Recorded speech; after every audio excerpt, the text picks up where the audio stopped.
నీ సరిహద్దు విశాలపరచబడును. మీకా 7:11. Shall we ప్రే?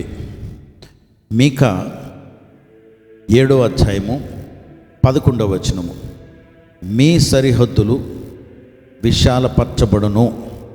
ప్రభా, జ్ఞాపకం చేసుకుంటున్నాను ఈ వాక్యాన్ని. అద్భుతమైనటువంటి వాగ్దానం ప్రభా. ఇది వాగ్దానము, ఎస్. ఇంకొక రకంగా ఇది ప్రవచనము.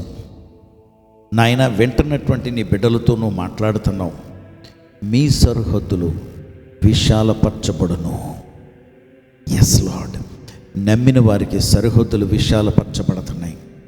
నీ బిడ్డలలో నాయన ఎవరు అనుకుంటున్నారో నాకు తెలియదు, ఆ పక్క స్థలం కొందామని, ఆ మేడ మీద ఇంకో మేడ కడితే బాగుండు, లేకపోతే ఒక రూమ్ వేస్తే బాగుండని.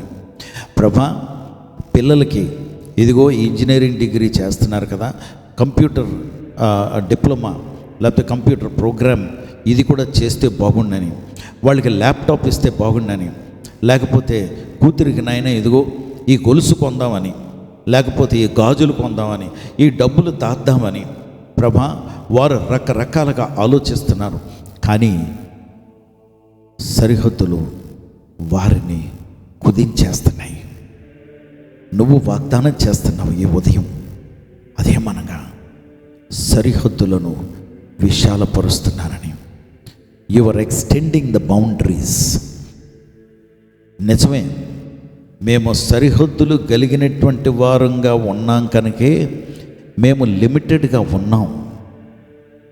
మేము కుదించబడ్డాం. లేకపోతే ఇదిగో మేము ఇందులో మట్టుకే మేమున్నాం.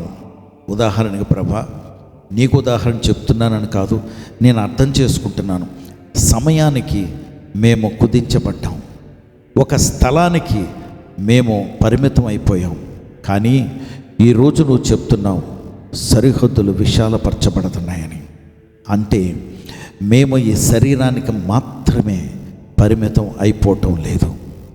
ఈ శరీరాన్ని కూడా విడిచి ఇక్కడ మేము నిద్రపోతున్నా నాయన, మేము ఆత్మలో ఎలాగైతే యోహాను పత్మోస్ ద్వీపంలో అతను అక్కడే పడుకున్నట్టున్నాడో, అతని ఆత్మని మీరు ఆకాశాల మహాకాశాల్లో ఒక పరలోక దర్శనానికి తీసుకువెళ్ళిపోయారు. కమప్ హియర్ జాన్ అని, యోహాను పైకి రా అని పైకి తీసుకెళ్ళిపోయారే, అదేవిధంగా మమ్మల్ని కూడా ఈ శరీరం అనే ఈ సరిహద్దులను విడిచి అపరిమితంగా మమ్మల్ని ప్రయాణాలు చేయటానికి, ఎవరి పరిస్థితులు ఎలాగున్నాయి, ఎక్కడ మేము ఇంటర్సీడ్ అవ్వాలి, ఎక్కడ మేము ప్రార్థన చేయాలి, ఎక్కడ మేము విజ్ఞాపనము చేయాలి అన్నటువంటి వారి స్థితి చూసి మేము ఇంకా ప్రార్థన చేయటానికి, ఆత్మలో ప్రయాణాలు చేయటానికి. అంతేకాదు ప్రభా, ఇదిగోనైనా రకరకాల సరిహద్దులు. మా తాతగారికి దరిద్రతనే ఈ పేదరికం ఉంది, మా నాన్నగారికి ఉంది, నేను అంతే, నా పిల్లలు అంతే అని అందరికీ సరిహద్దులు వేసేసి మేము ఎలాగైతే కుదించేస్తున్నామో, ఇక మీదట నువ్వు చెప్తున్నావు ప్రభా, సరిహద్దులను నీవు విశాలపరుస్తున్నావని. Thank you Lord, thank you Lord. మీకు వందనాలు చెల్లిస్తున్నాను ప్రభా, మీకు వందనాలు చెల్లిస్తున్నాను ప్రభా. అయ్యా, మాకు వచ్చిన జీతం మాత్రమే కాదు ప్రభా, ఇంకా సరిహద్దులు విశాలపరుస్తున్నావంటే ప్రభా, ఇంకా ఆర్థిక వనరులు మీరు విడుదల చేస్తున్నారు కనుక మీకు వందనాలు, వందనాలు.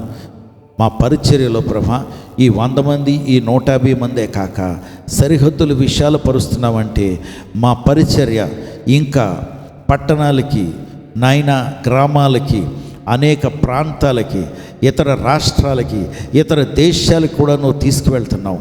అందుకే అపరిమితంగా మేము పనిచేయాలంటే మీ ఆత్మకార్యం మాత్రమే జరగాలి. అందుకే మీ ఆత్మతో మేము ఐక్యమయ్యి మేము మా సరిహద్దులను మీ ప్రవచనాన్ని బట్టి మేము విశాలపరుచుకుంటూ ఉన్నాం. మీ ప్రవచనం మా పట్ల నెరవేరబడును గాక. Thank you lord. ఇది యేసు నామములో జరుగును గాక. Thank you lord. యేసు నామములో ప్రార్థించి వేడుకొంచున్నాం తండ్రి. ఆమేన్.